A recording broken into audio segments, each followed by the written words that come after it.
The Sutra of Visualization of the Buddha of Infinite Life as expounded by Shakyamuni Buddha. Thus have I heard. At one time, Shakyamuni Buddha was staying on Vulture Peak near Ahagra with a great assembly of 1,250 bhikkhus and 32,000 bodhisattvas, led by the Dharma Prince Manjushri. At that time, in the great city of Rahagra, there was a prince named Ajatasattu. Following the counsel of Devadatta, an evil friend, he arrested his father, King Bimbisara, and confined him in a cell surrounded by walls 7 layers deep, forbidding any officials or ministers from going there. The queen, whose name was Videhi, remained loyal to the king.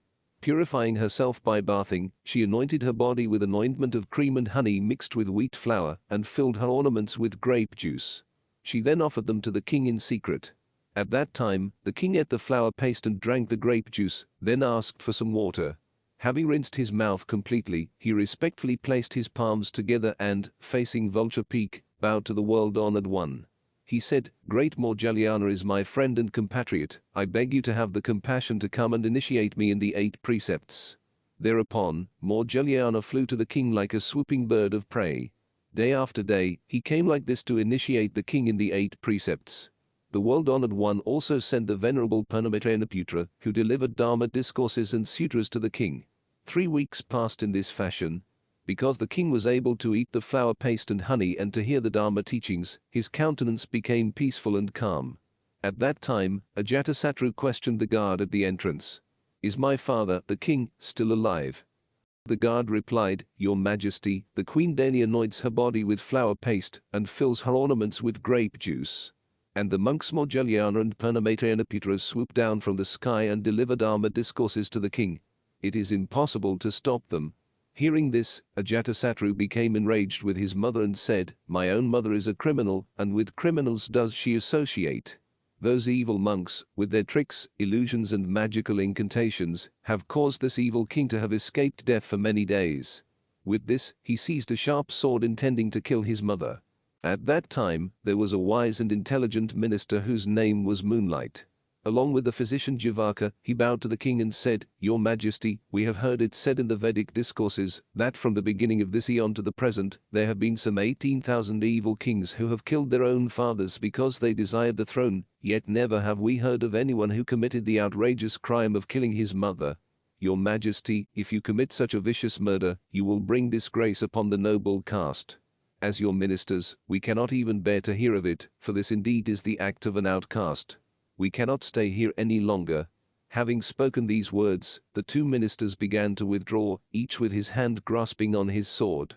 Ajatasattu, astounded and fearful, called out to Jivaka and said, "Are you going to desert me?" Jivaka replied, "Great king, please restrain yourself, do not harm your mother." Hearing this, the king repented and begged their forgiveness. Thereupon he immediately put away his sword and gave up all thought of killing his mother. Instead he ordered that she be detained in her quarters and kept in the palace, so that she could not leave again. Having thus been detained, Videhi was stricken with sorrow and grief. Facing far away Vulture Peak, she prostrated herself towards the Buddha and said, "O Tathagata, world-honored one, in former times you never failed to send an Anda to come and comfort me. Now I am greatly distressed and have no way to look upon world-honored one's majesty. I pray, send the Venerable Moggallana and the Venerable Ananda to come and meet with me." Having said this, she wept sorrowful tears that fell like rain as she bowed to the Buddha. But even before she raised her head, the world-honored one, who was then staying on Vulture Peak and knew the thoughts in Videhi's mind, ordered great Moggallana and Ananda to go to her through the sky. The Buddha also disappeared from Vulture Peak and reappeared in the inner chamber of the royal palace. When Videhi finished her prayer and raised her head, she saw the world-honored one, the Buddha Shakyamuni. His body was the color of purple gold, and he was seated on 100 jeweled lotus flower, attended by Moggallana on his left side and Ananda on his right. Indra and Brahma, along with the other heavenly beings guarding the world, hovered in the sky about him, scattering heavenly blossoms like rain. They paid homage to the Buddha. When Videhi saw the Buddha, the world-honored one, she tore off her ornaments, rose and prostrated herself on the ground. Weeping bitterly, she faced the Buddha and said, "O world-honored one, what evil karma did I commit in a previous life that should cause the birth of such an evil son? World-honored one, what were the causes and conditions of his association with Devadatta and his kind? My only wish is for the world-honored one to reveal to me a place where I might be reborn that is without distress, for unhappy is this impure world in this evil Kasaya era. This defiled and evil place is full of hell beings, hungry spirits and beasts, and there is an accumulation of much evil. I pray that in the future I may hear no evil worlds and may see no evil beings. Now, world-honored one, prostrating before you, I ask for your compassion. My only wish is for you to teach me to visualize a place where one can be born by performing pure and undefiled acts. At that time, the world-honored one emitted a golden light from between his eyebrows. It illuminated all the countless worlds of the 10 directions, and upon returning rested atop the Buddha's head, forming a golden tower resembling Mount Sumeru. Upon the tower were revealed the pure and wondrous worlds of all the Buddhas of the 10 directions. Some of these lands were made of the 7 kinds of jewels, others consisted entirely of lotus flowers, some resembled the heavenly palace of Isvara, and others were like crystal mirrors, in which all the lands of the 10 directions were reflected. These countless lands of the Buddhas could be seen by Videhi in all their majesty. Then Videhi said to the Buddha, O world-honored one, all these Buddha lands are pure, free of defilement and brilliant, but I would prefer to be born in the realm of ultimate bliss, where the Buddha Amitabha resides.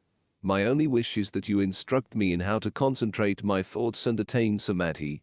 At that time, the world-honored one gently smiled, and from the Buddha's mouth emerged 5 colored rays of light, each ray illuminating the top of King Bimbisara's head. Although the great king was in his cell and despite the obstacle of distance, his mind's eye remained unhindered, and he saw the world-honored one. Touching his forehead to the ground in homage, he spontaneously advanced to the stage of a non-returner. At that time, the world-honored one said to Videhi, Do you not know now that the Buddha Amitabha is not far from here? You should concentrate your thoughts upon and visualize that Buddha land which is the result of pure actions. I shall now give you detailed instructions so that you and future generations who desire to practice the pure actions may attain birth in the Western realm of ultimate bliss.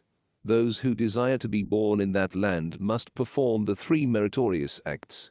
First, they should attend dutifully to their parents, honor the work of teachers and elders, with a compassionate mind refrain from killing, and cultivate the 10 virtuous acts. Second, they should receive and uphold the 3 refuges, keep the various precepts, and refrain from breaking the rules of conduct. Third, they should awaken the mind that aspires for enlightenment, believe deeply in the principle of cause and effect, read and recite the Mahayana teachings, and encourage those who practice the way.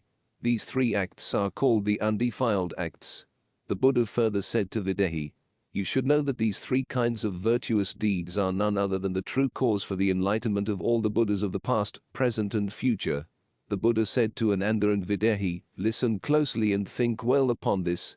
I, the Tathagata, will now expound the pure and undefiled acts for the benefit of the future generations of all sentient beings who are affected by the enemy blind passions. Excellent is this Videhi, who has done well to ask about this. Ananda, you should receive and keep the Buddha's words and proclaim them widely for the benefit of the multitudes of beings.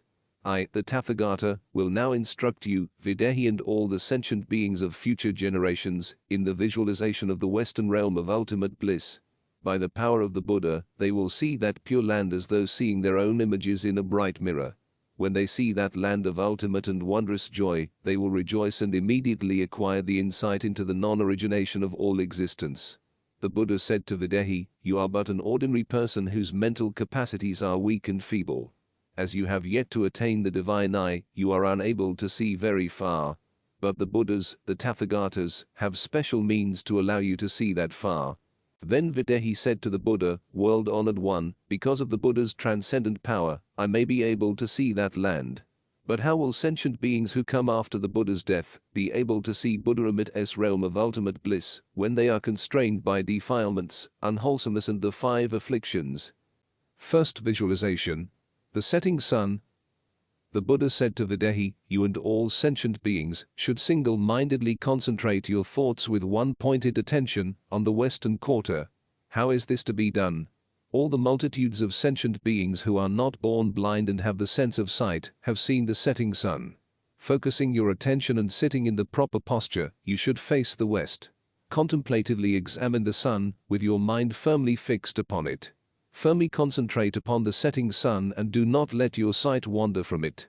It should appear like a red drum suspended above the horizon. Once the sun is visualized in this way, then whether the eyes are shut or open, it can be clearly seen. This is the image of the sun and is called the first visualization.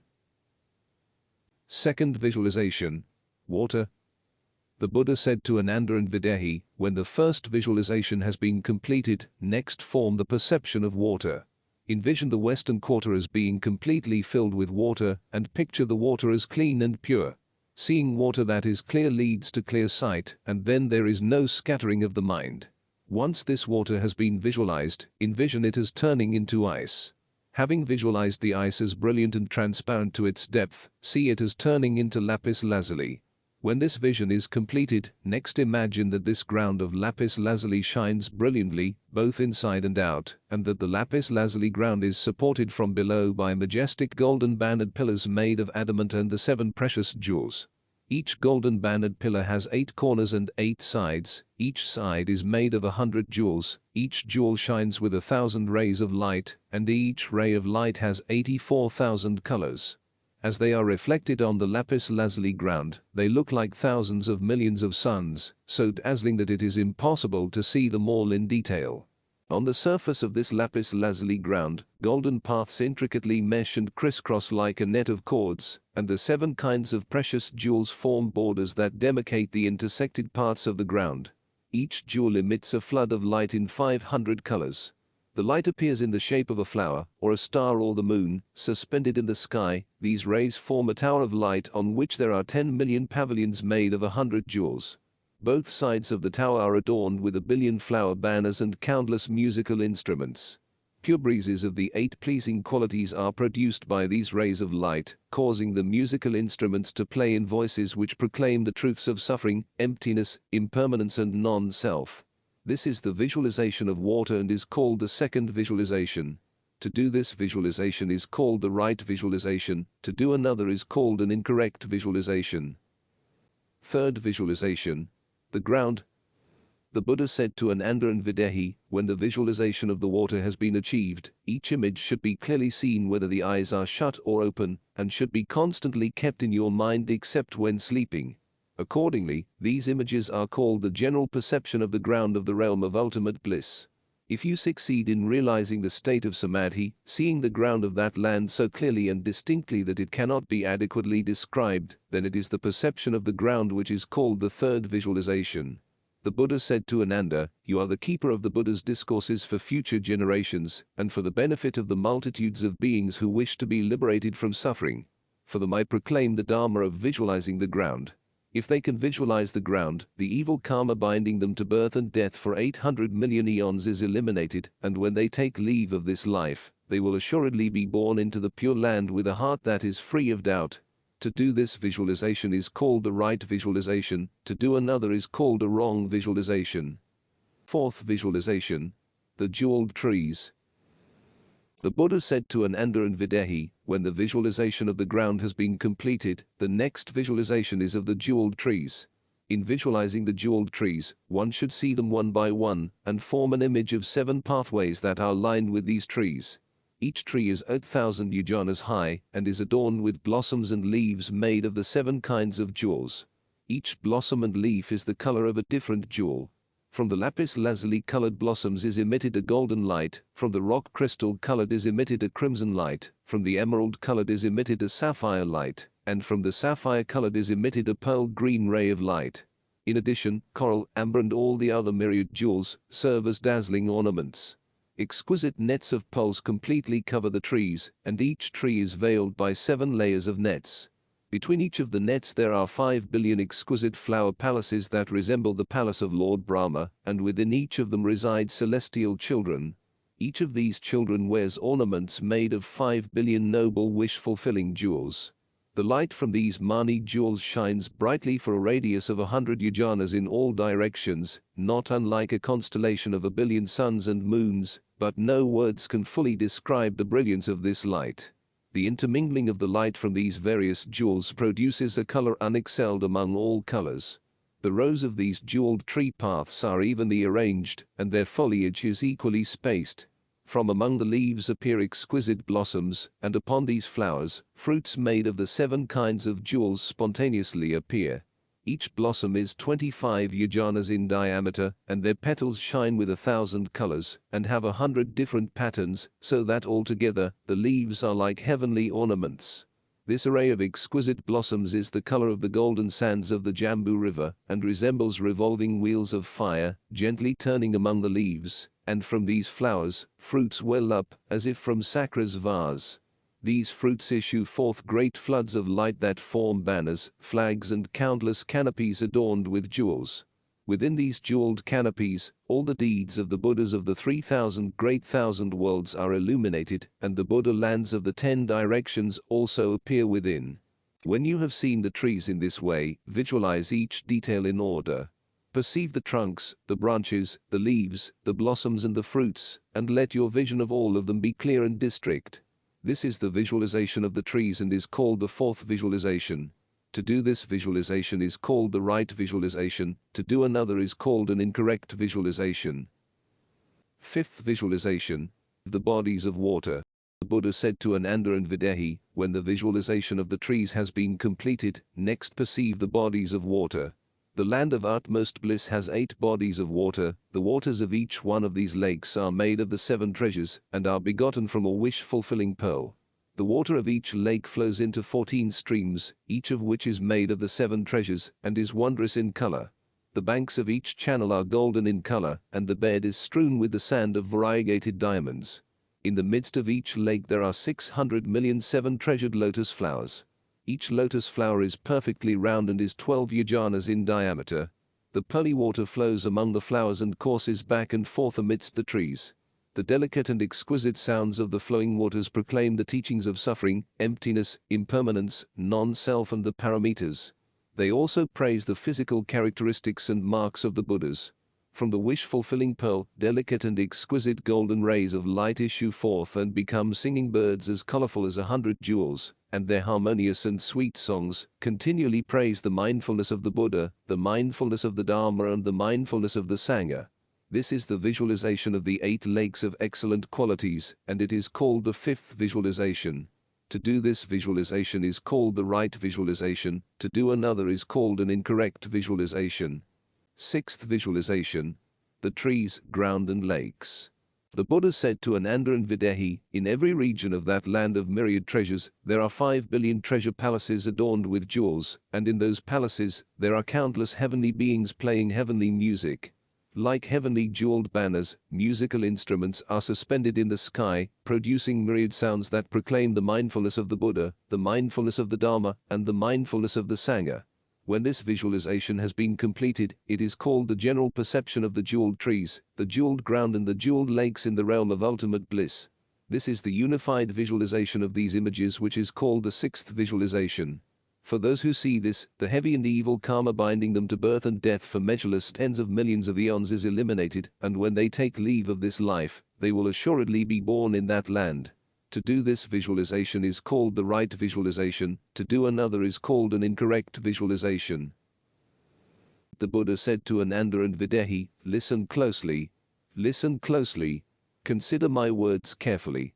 I shall now analyze and expound for you the Dharma by which you may free yourselves from sufferings and afflictions, keep it in your minds, and explain it widely for the benefits of the multitudes of beings.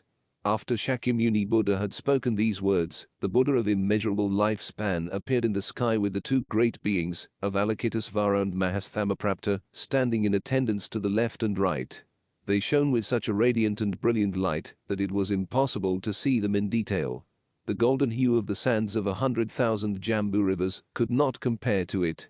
Once Videhi saw the Buddha of immeasurable lifespan, she fell to her knees at the feet of Shakyamuni Buddha saying, O world-honored one, it is by your transcendental power that I am now able to see the Buddha of immeasurable lifespan and the 2 bodhisattvas, but how can sentient beings in the future visualize the Buddha of immeasurable lifespan and the 2 bodhisattvas? The Buddha said to Videhi, those who wish to visualize that Buddha should concentrate their thoughts and form the visualization of a lotus flower on the 7-jeweled ground. Each petal of that lotus flower has the color of hundreds of jewels and 84,000 veins that are like heavenly patterns. Each vein has 84,000 rays of light so clear and distinct that one can see all of them. Even the smallest petals are 250 yojanas in diameter. Each lotus flower has 84,000 such petals, and between each petal are a billion mani pearls, the king of jewels, serving as dazzling ornaments. Each of these mani pearls sends forth 1,000 rays of light which, like canopies made of the 7 kinds of jewels, cover the entire land. There is a pedestal made of Sakrabhilagna mani jewels, and this lotus flower pedestal is studded and adorned with 80,000 diamonds, rubies and wondrous nets made of Brahma mani pearls. 4 columns with jeweled banners spontaneously arise from this pedestal, each jeweled banner as large as 100 trillion Mount Sumerus. Atop these bannered columns is a jeweled canopy like that of the palace of the Yama heaven, and this canopy shines with 5 billion rare and exquisite jewels that serve as dazzling ornaments. Each of these precious jewels emits 84,000 rays of light, and each ray of light creates 84,000 different shades of gold. Each golden ray of light illuminates the entire jeweled ground and transforms itself everywhere into various forms. Some become diamond pedestals, some form nets of pearls, and others create clouds of various kinds of flowers. In all the 10 directions, they transform themselves according to one's wishes, performing the works of the Buddhas. This is the visualization of the lotus seat and is called the 7th visualization. The Buddha further said to Ananda and Videhi, these exquisite flowers were originally created by the power of the bodhisattva Dharmakara's vows. Those who wish to be mindful of the Buddha of immeasurable life should first visualize the image of the lotus seat. When visualizing this image they should not stray into other visualizations, but should perceive each detail one by one. Each petal, each jewel, each ray of light, each pedestal and each bannered column should be as clear and distinct as when seeing the reflection of one's own face in a mirror. For those who have completed this visualization, the evil karma binding them to birth and death for 50,000 eons is eliminated, and they assuredly will be born in the realm of ultimate bliss. Performing this visualization is called the right visualization. If one performs another visualization, that is called an incorrect visualization.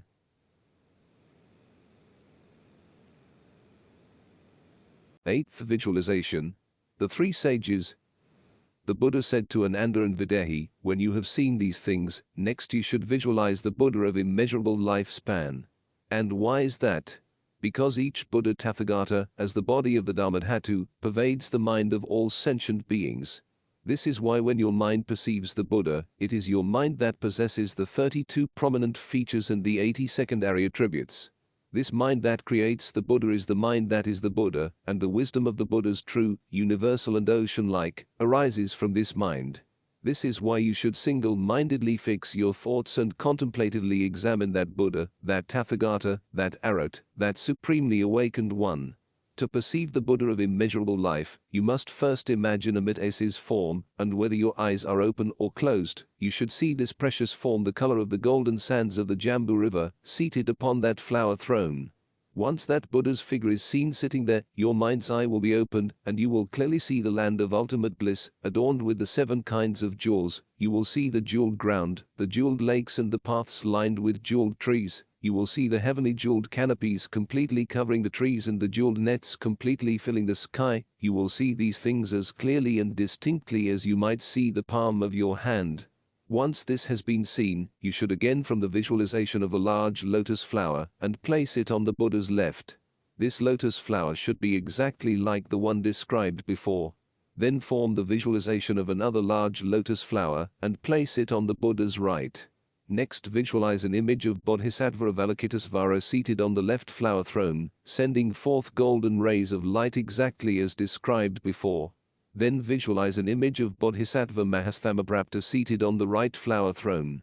When this visualization has been completed, the figures of the Buddha and the 2 Bodhisattvas all send forth exquisite rays of light, and these golden rays illuminate the jeweled trees. At the foot of each of the trees there are also 3 lotus flowers, and atop these lotus flowers sit the figures of the Buddha and the 2 Bodhisattvas, so that the land is completely filled with such images. When this visualization has been completed, you, the practitioner, will hear the flowing waters, the rays of light, the jeweled trees, the ducks, geese and so forth, which proclaim the exquisite Dharma teachings, and whether you are in meditation or not, you will always hear these exquisite teachings. Even after you rise from meditation, keep in mind and do not forget what you have heard, then confirm it with the sutras. If it does not agree with the sutras, it is called an illusory perception, but if it does accord, it is called the attainment of the general perception of the land of ultimate bliss. This is the perception of the three sages, which is called the eighth visualization.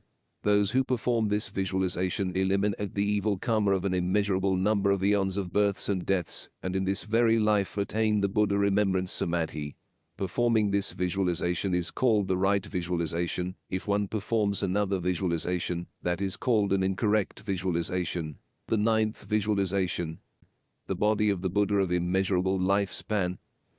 The Buddha said to Ananda and Videhi, when this visualization has been completed, next one should further visualize the physical features and the light of the Buddha of immeasurable lifespan.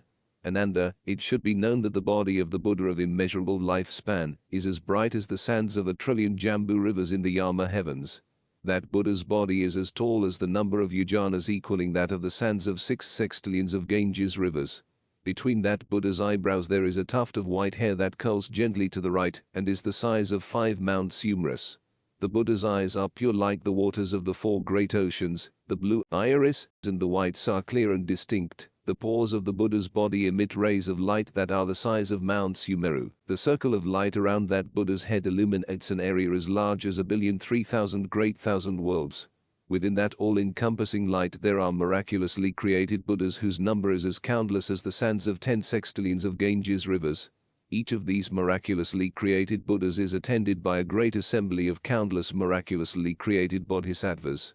The Buddha of immeasurable lifespan has 84,000 physical characteristics, and in each of those features there are 84,000 secondary marks of excellence. Each of those marks sends forth 84,000 rays of light. Each ray of light shines universally upon the worlds of the 10 directions, and those sentient beings who are mindful of the Buddha are embraced by that light, never to be abandoned. No words can adequately describe the lights, the physical characteristics, the secondary marks and the miraculously created Buddhas. But by concentrating your thoughts on these things, you can see them with your mind's eye. To see these things is to see all the Buddhas of the 10 directions. Because you see these Buddhas, it is called the Buddha remembrance samadhi. To perform this visualization is to visualize the body of all the Buddhas.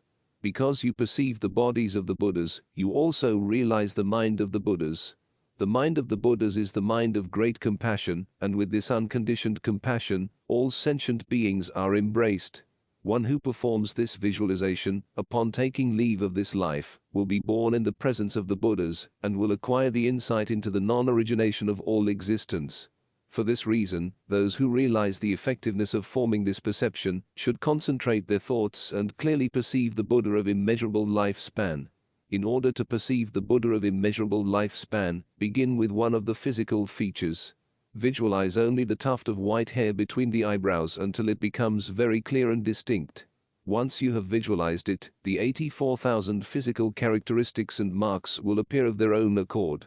Once you have seen the Buddha of immeasurable lifespan, you see at once the infinite Buddhas of the 10 directions. Because you are able to see the countless Buddhas, you will receive from each the prediction of your future Buddhahood. This is the comprehensive perception of all the physical features of the Buddha and is called the ninth visualization. Performing this visualization is called the right visualization. If one performs other visualizations, that is called an incorrect visualization.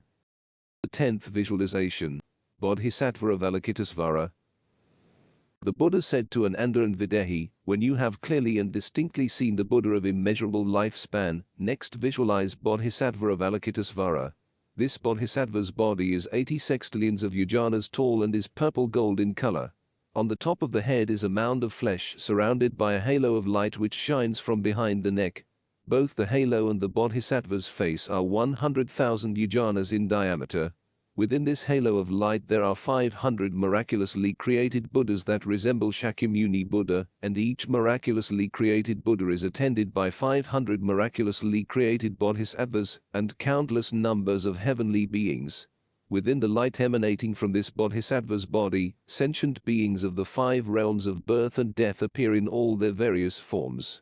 Atop the bodhisattva's head is a heavenly crown made of Sakrabhalanga Mani pearls, and within this heavenly crown stands a miraculously created Buddha Amitabha 25 yojanas high. The face of Bodhisattva Avalokitesvara is the golden color of the sands of the Jambu River. A tuft of hair between the eyebrows possesses all the colors of the 7 kinds of jewels, and streaming from it are 84,000 different rays of light. Within each of those rays of light there are immeasurable and countless hundreds of thousands of miraculously created Buddhas, each attended by countless miraculously created Bodhisattvas. These Buddhas and Bodhisattvas miraculously appear everywhere, completely filling the worlds of the 10 quarters. This Bodhisattva's arms, the color of a red lotus flower, are adorned with ornaments made of 800 million exquisite rays of light. Within these ornaments, the majestic works of the Buddha are reflected in their entirety.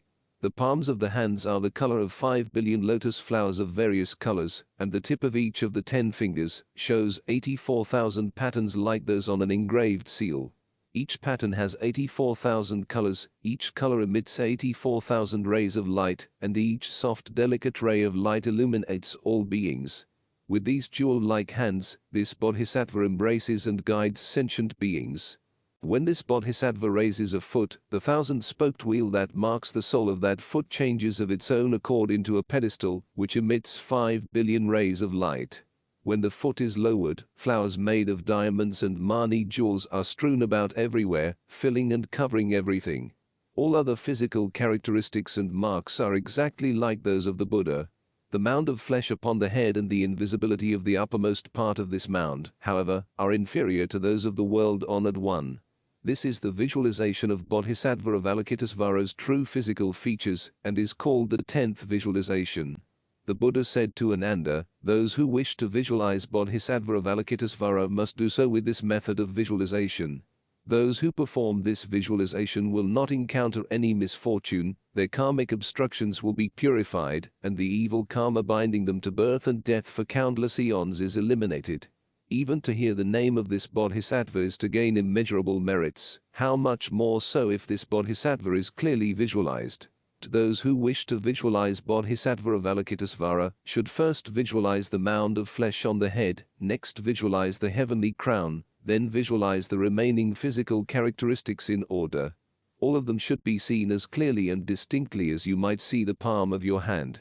Performing this visualization is called the right visualization. If one performs other visualizations, that is called an incorrect visualization. 11th visualization. Bodhisattva Mahasthamaprapta. The Buddha said to Ananda and Videhi, the next visualization is that of Bodhisattva Mahasthamaprapta, whose body is the same size as that of Avalokitesvara. The halo of light and this Bodhisattva's face are each 225 yojanas in diameter and illuminates an area of 250 yojanas. The light which emanates from the body illuminates the lands of the 10 directions, making them shine like purple gold, and this light can be seen by all sentient beings who have a close karmic relationship with this Bodhisattva. Even if one sees only a single ray of light emanating from only one of the pores of this Bodhisattva, one can see at once the countless Buddhas of the 10 directions and their pure and wondrous light. This is why this Bodhisattva is called boundless light. And with this light of wisdom all beings are illuminated, enabling them to be freed from the 3 evil paths, and to attain unsurpassed powers. This is why this Bodhisattva is called Mahasthamaprapta, the one who has attained great power. This Bodhisattva's heavenly crown is adorned with 500 jeweled lotus flowers, and each one of the jeweled flowers has 500 jeweled pedestals. Within each pedestal, the boundless and glorious features of the pure and exquisite lands of the Buddhas of the 10 directions are reflected in their entirety. The mound of flesh on this Bodhisattva's head is like the Padma red lotus flower, and in front of this mound of flesh is a jeweled vase filled with rays of light which reflect all the works of the Buddha. The remaining bodily characteristics are exactly like those of Avalokitesvara. When this Bodhisattva walks, the worlds of the 10 directions all tremble and quake, and on this moving ground appear 5 billion jeweled flowers, each as splendid and brilliant as those in the realm of ultimate bliss. When this bodhisattva sits down, the 7 jeweled lands, from the Buddha realm of golden light Buddha in the lower quarter to the land of the light king Buddha in the upper quarter, all tremble at once. From between those quarters, the manifested bodies of the Buddha of immeasurable life together with those of Avalokitesvara and Mahasthammaprapta, as countless as particles of dust, all assemble like clouds in the land of ultimate bliss, filling the entire sky. Sitting on lotus flower thrones, they proclaim the exquisite Dharma that liberates sentient beings from suffering. This visualization is the visualization of Bodhisattva Mahasthammaprapta. It is also known as the visualization of the physical features of Mahasthammaprapta, which is called the 11th visualization. For those who visualize this bodhisattva, the evil karma binding them to infinite eons of birth and death is eliminated, and those who perform this visualization will no longer be subject to birth from the womb, but will roam freely throughout the pure and exquisite lands of the Buddhas. When this visualization has been completed, it is called the complete visualization of Mahasthammaprapta. Performing this visualization is called the right visualization. If one performs other visualizations, that is called an incorrect visualization. 12th visualization. The Buddha of infinite life spans world of Sakyavati. The Buddha said to Ananda and Videhi, when these visualizations are completed, they are called the complete perfection of the visualization of Avalokitesvara and Mahasthammaprapta. When you have seen these things, visualize yourself as being born in the western realm of ultimate bliss, sitting cross-legged inside a lotus flower. Visualize the lotus flower as being closed. When the lotus flower opens, rays of 500 colors shine down and illuminate your body. Then your eyes are open and you see the Buddhas and Bodhisattvas filling the skies, and hear the sounds of waters and trees, the notes of birds, and the voices of the Buddhas, all proclaiming the exquisite Dharma, in accordance with the 12 divisions of the sutras. Even after you rise from meditation, keep in mind and do not forget all that you have seen and heard. Seeing these things is called the vision of the Buddha of immeasurable life, and the realm of ultimate bliss. This is the comprehensive visualization of its imagery and is called the 12th visualization. The countless miraculously created bodies of the Buddha of immeasurable life, together with those of Avalokitesvara and Mahasthammaprapta, will always appear before those who contemplate thus. Performing this visualization is called the right visualization. If one performs other visualizations, that is called an incorrect visualization. 13th visualization. The 3 sages of the realm of ultimate bliss. The Buddha said to Ananda and Videhi, if you wish with a sincere mind to be born in the western quarter, you should first visualize a 16-foot image of the Buddha standing on the surface of a lake. As I previously explained, the physical measurements of the Buddha of immeasurable life are boundless and are beyond the grasp of ordinary minds. But because of the power of that Tathagata's vows fulfilled in a previous life, those who keep the Buddha in mind will, without fail, be able to perceive this body. Simply visualizing the Buddha's image brings one immeasurable merits, how much more so if one visualizes all the perfect physical characteristics of that Buddha. This Buddha Amitabha, able to utilize transcendent spiritual powers at any time, can freely manifest various forms throughout the lands of the 10 directions, here appearing as a great body that fills the sky, there appearing as a small body only 16 or 18 feet tall. The color of these manifested figures is that of pure gold, and the miraculously created Buddhas and the jeweled lotus flowers in the surrounding circle of light are the same as I described before. The physical features of the bodhisattvas of Avalokitesvara and Mahasthammaprapta are the same in all respects, and sentient beings who simply visualize the features on their heads can distinguish between Avalokitesvara and Mahasthammaprapta. These 2 bodhisattvas assist Buddha Amitabha in the work of universal liberation. This is the composite visualization which is called the 13th visualization. Performing this visualization is called the right visualization. If one performs other visualizations, that is called an incorrect visualization. 14th visualization. The superior grade of rebirth. The Buddha said to Ananda and Videhi, in all, there are 9 levels of sentient beings who are reborn in the western quarter. The sentient beings in the highest level of the highest grade of rebirth are those who vow to be reborn there. By awakening the 3 kinds of mind they are reborn there. What are the 3? The first is the most sincere mind, the second is the mind of deep faith, and the third is the mind which aspires for rebirth by transferring merit. Those who possess those 3 minds will be reborn in that land without fail. There are three other kinds of beings who will be reborn there. What are the three? First are the compassionate ones who refrain from killing and observe the precepts, second are those who read and recite the Mahayana Vipulya Sutras, and third are those who cultivate the 6 kinds of mindfulness.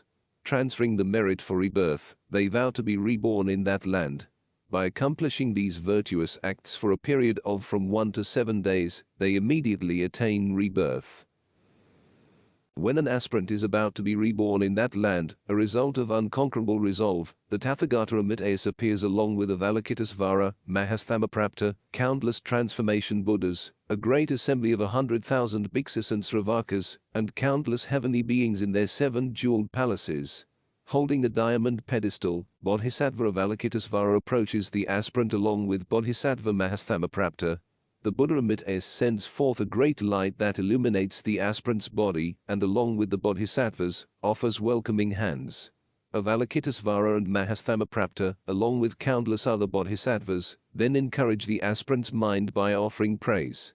Upon seeing this the aspirant dances with joy, is self-seen seated atop the diamond pedestal, and, following after the Buddha, is reborn into that land as quickly as the snap of a finger. Once reborn in that land, the aspirants see the Buddha's body and the perfection of the Buddha's myriad characteristics. The perfection of the bodhisattva's physical characteristics is also seen. The light of the jeweled forests widely proclaim the wondrous Dharma, and having heard it, the aspirants will instantly awaken the insight into the non-origination of all existence. Then, in an instant, the aspirants will visit and venerate all the Buddhas of the 10 quarters, and in the presence of each Buddha, receive a prediction of their future Buddhahood. Upon returning to the land from whence they came, they attain countless hundreds of thousands of Dharma gates of Dharanis. These are called the sentient beings in the highest level of the highest grade of rebirth.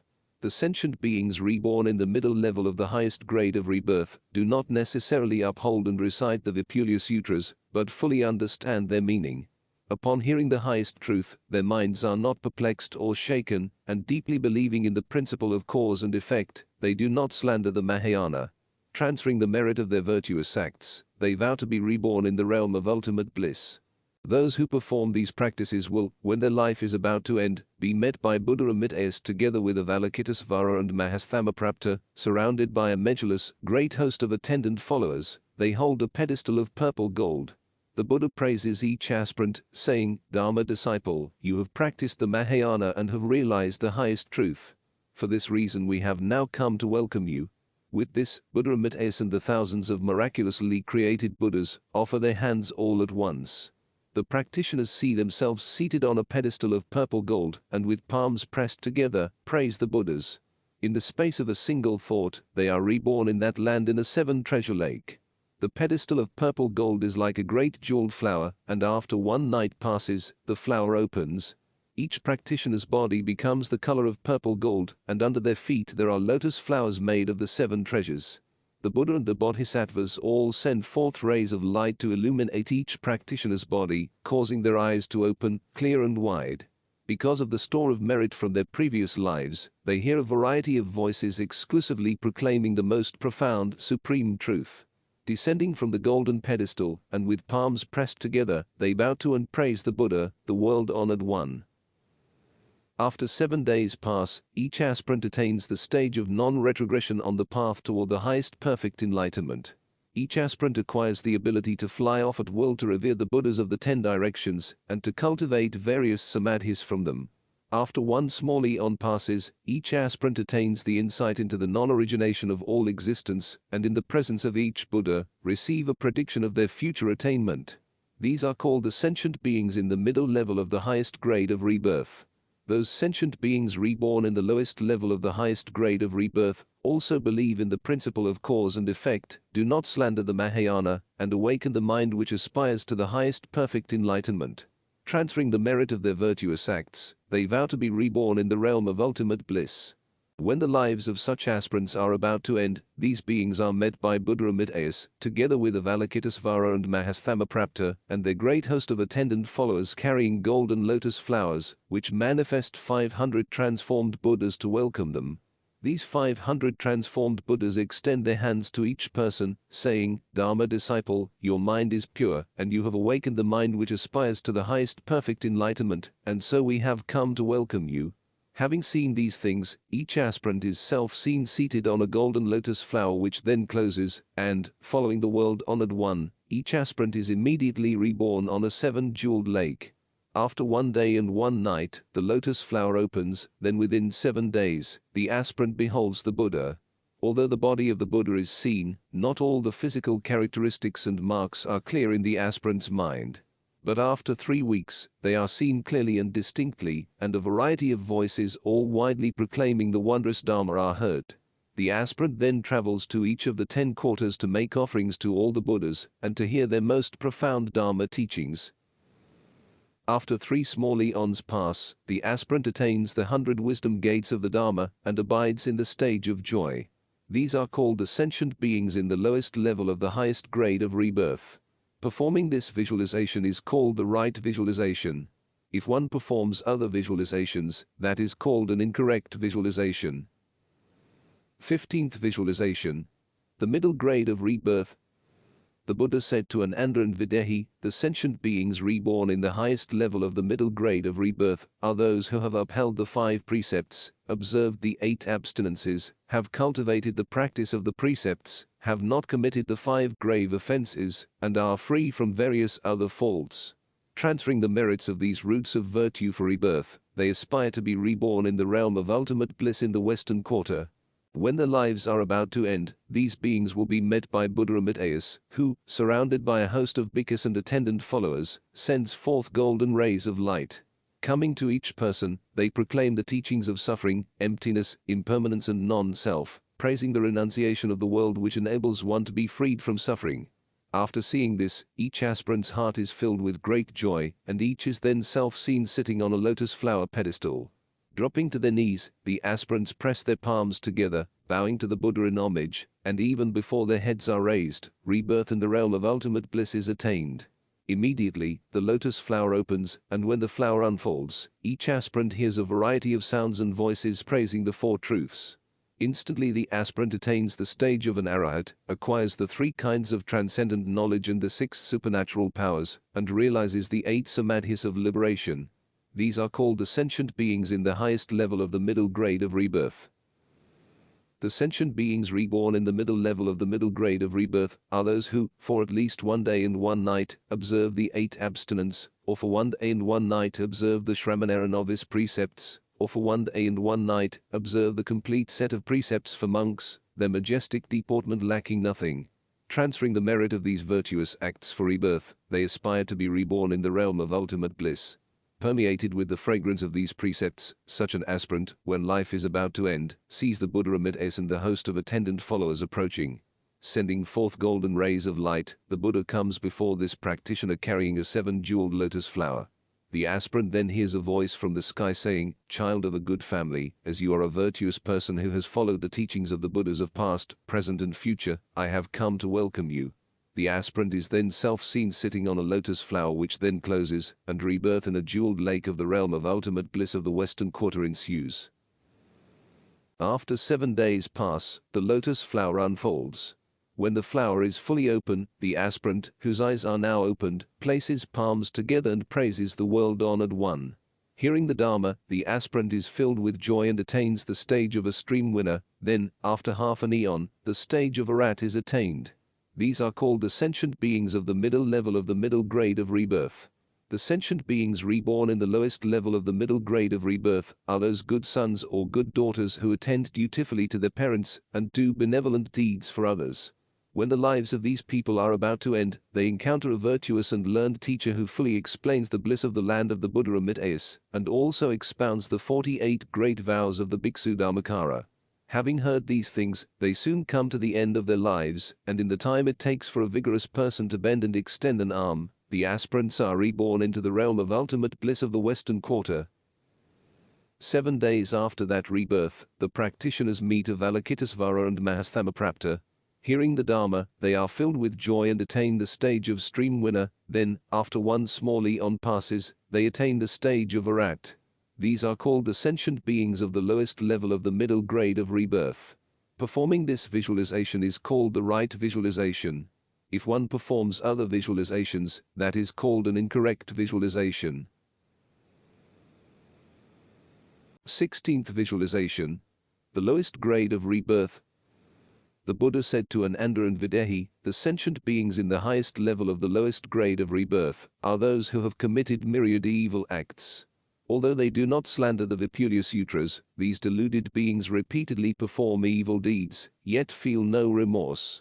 When their lives are about to end, they meet a virtuous and learned teacher who praises for them the names and titles of the Mahayana Sutras of the 12 divisions. By hearing the names of these sutras, the heavy and evil karma binding them to birth and death for 1,000 eons is eliminated. This learned teacher also teaches them to press their palms together and recite Namo Buddha Amitabha. Because they recite the Buddha's name, the evil karma binding them to birth and death for 100 million eons is eliminated. At that time, the Buddha sends a miraculously created Buddha, a miraculously created Avalokitesvara and a miraculously created Mahasthammaprapta, who appear before the aspirants and praise each of them, saying, "Well done, child of a good family. Because you have recited the Buddha's name, your evil karma has been eliminated. We have come to welcome you." After these words have been spoken, each aspirant immediately sees the miraculously created Buddha, whose rays of light completely fill the room. Having seen this, the aspirants are filled with joy, and their lives come to an end. Riding atop a jeweled lotus flower, each practitioner follows behind the miraculously created Buddha and is reborn in a jeweled lake. After 7 weeks, the lotus flower opens. When this flower unfolds, the greatly compassionate Bodhisattva Avalokitesvara and Bodhisattva Mahasthammaprapta send forth great rays of light and, standing before the aspirant, expound the profound sutras of the 12 divisions.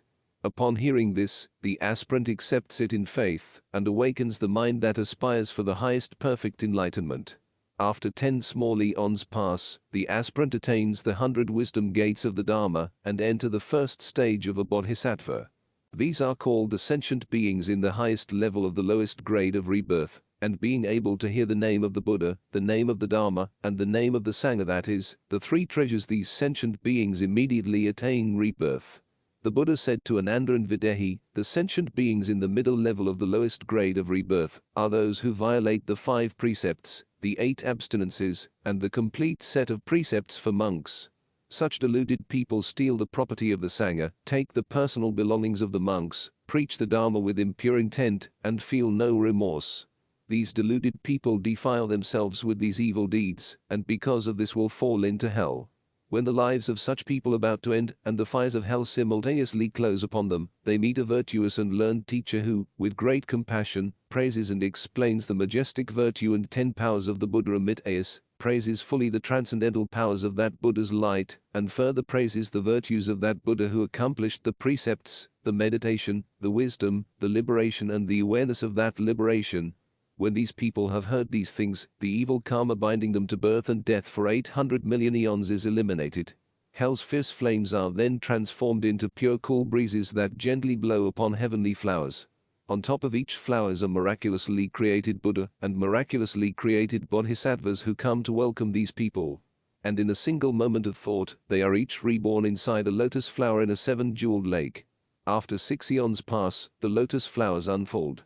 When the flowers open, Avalokitesvara and Mahasthammaprapta reassure them using the Brahma voice and expound the profound Mahayana Sutras. Upon hearing this Dharma, each person at once awakens the mind that aspires for the highest enlightenment. These are called the sentient beings of the middle level of the lowest grade of rebirth. The Buddha said to Ananda and Videhi, the sentient beings in the lowest level of the lowest grade of rebirth are those who commit such evil acts as the 5 grave offenses and the 10 transgressions, and are burdened with various kinds of evil. These foolish beings, because of their evil karma, shall fall into the evil realms of existence and experience endless suffering for many eons. When the life of such a foolish person is about to end, this person meets a virtuous and learned teacher who provides various kinds of comfort, expounds the exquisite Dharma, and urges mindfulness of the Buddha. If that person is too tormented by pain to be mindful of the Buddha, the virtuous friend says, if you are unable to be mindful of the Buddha, you should recite the name of and take refuge in the Buddha of immeasurable life. And so, with a sincere mind and an uninterrupted voice, this person says, Namo Buddha Amitabha even as few as 10 times, and because this person says the Buddha's name, with every repetition, the evil karma binding this person to birth and death for 8 million eons is eliminated. When the lives of such people come to an end, a sun-like golden lotus flower appears in front of them. And in the interval of a single thought moment, each person will immediately attain rebirth inside a lotus flower in the realm of ultimate bliss. After 12 great eons the lotus flower opens. When the flower unfolds, Avalokitesvara and Mahasthammaprapta, using the Brahma voice, proclaim for each person the way to eliminate evil karma through the realization of the true nature of all existence. Upon hearing this, each person is filled with joy and, at that moment, awakens the mind that aspires for enlightenment. These are called the sentient beings of the lowest level of the lowest grade of rebirth. This perception of the sentient beings in the lowest grade of rebirth is called the 16th visualization. When the world-honored one had spoken these words, Videhi and her 500 female attendants, having heard the Buddha's discourse, saw at once the breadth and extent of the realm of ultimate bliss, and being able to see the body of the Buddha of immeasurable lifespan and the 2 bodhisattvas, joy welled up in their hearts. Marveling at this unprecedented occurrence, Videhi, her clouds of doubt now cleared, attained the great enlightenment, and acquired the insight into the non-origination of all existence. Her 500 female attendants, having awakened the mind that aspires to the highest perfect enlightenment, vowed to be reborn into that land. The world-honored one assured all of them that they would be reborn there, and that after rebirth, they would acquire the samadhi of being in the presence of all the Buddhas. Countless heavenly beings also awakened the mind that aspires for the highest perfect enlightenment. At that time, Ananda rose from his seat, stepped forward, and said to the Buddha, World-honored one, what shall this sutra be called? And how should the essence of this Dharma be received and kept? The Buddha said to Ananda, the name of this sutra is the visualization of the realm of ultimate bliss, the Buddha of immeasurable lifespan, the bodhisattva of Avalokitesvara and the bodhisattva Mahasthammaprapta. It is also called removal of karmic hindrances for attaining rebirth in the presence of all the Buddhas. You should receive this sutra and never forget it. Those who practice this samadhi will be able to see, during their lifetime, the Buddha of immeasurable lifespan and these 2 bodhisattvas. If good sons and good daughters merely hear the name of this Buddha and these 2 bodhisattvas, the evil karma binding them to birth and death for immeasurable eons is eliminated. How much more so if these people are mindful of the Buddha? Know that whoever is mindful of the Buddha as a lotus flower among humans, has bodhisattva Avalokitesvara and bodhisattva Mahasthammaprapta as excellent friends, will be seated in the place of enlightenment, and will be born into the family of the Buddhas. The Buddha said to Ananda, you should carefully hold these words in mind. To hold these words in mind is to hold in mind the name of the Buddha of immeasurable lifespan. When the Buddha had spoken these words, the Venerable Moggallana and the Venerable Ananda, as well as Videhi and the others, heard the Buddha's discourse and were all filled with great joy. At that time, the world-honored one walked through the open sky and returned to Vulture Peak. There, Ananda fully explained the above events for the benefit of the great assembly. The countless human beings, heavenly beings, Naga deities, Yaksas and all other beings who heard the Buddha's discourse, were all filled with great joy, paid homage to the world-honored ones, and departed. End of the Sutra of Visualization of the Buddha of Infinite Life.